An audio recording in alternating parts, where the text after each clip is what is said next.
ಸೇನೆ ಉದ್ದೇಶಿಸಿ ಒಂದಿಷ್ಟು ಮಾತನಾಡಿದ್ರು. ಭಾರತದ ಮೇಲೆ ಕಣ್ಣು ಹಾಕಿದ್ರೆ ಮಣ್ಣಲ್ಲಿ ಹೂತು ಹಾಕ್ತೀವಿ ಅನ್ನುವಂತ ಖಡಕ್ ಎಚ್ಚರಿಕೆಯನ್ನ ಕೊಟ್ಟಿದ್ದಾರೆ ಪಾಕಿಸ್ತಾನಕ್ಕೆ.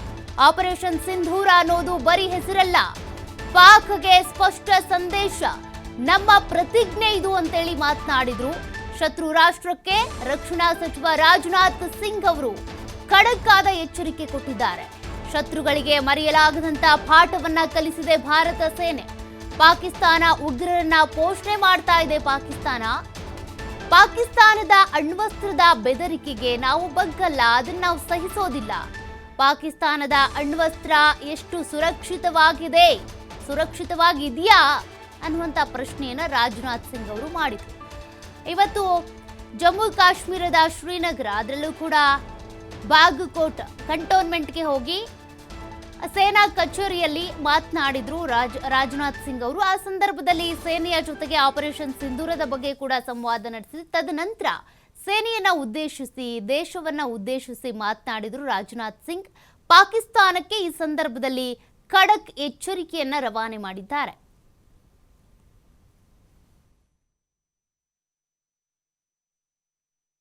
कदापि एक साथ नहीं चलेंगे।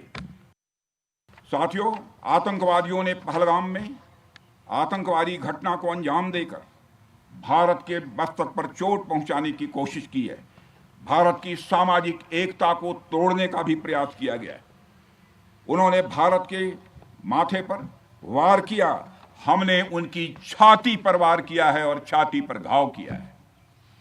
पाकिस्तान के जख्मों का इलाज इसी बात में है कि वह भारत विरोधी और आतंकवादी संगठनों को पनाह देना बंद करे और अपनी जमीन का इस्तेमाल भारत के खिलाफ किसी भी सूरत में न होने दे।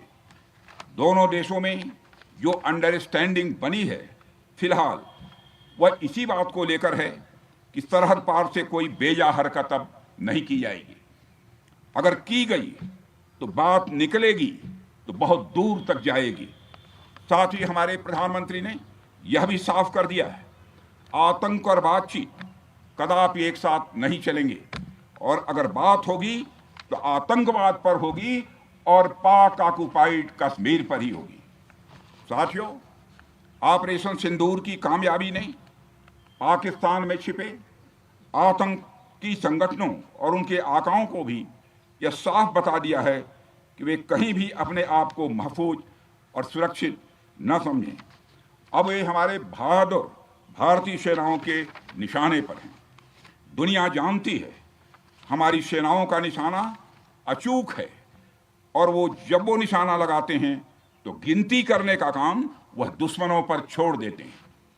साथियों, आज आतंकवाद के खिलाफ भारत की प्रतिज्ञा कितनी कठोर है, इसका पता इसी बात से चलता है कि हमने उनके न्यूक्लियर ब्लैकमेल की भी परवाह नहीं की है।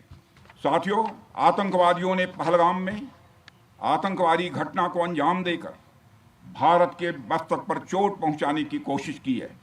भारत की सामाजिक एकता को तोड़ने का भी प्रयास किया गया है।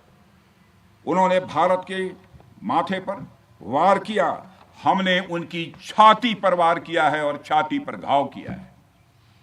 पाकिस्तान के जख्मों का इलाज इसी बात में है कि वह भारत विरोधी और आतंकवादी संगठनों को पनाह देना बंद करे और अपनी जमीन का इस्तेमाल भारत के खिलाफ किसी भी सूरत में न होने दे। दोनों देशों में जो अंडरस्टैंडिंग बनी है, फिलहाल वह इसी बात को लेकर है कि सरहद पार से कोई बेजा हरकत अब नहीं की जाएगी।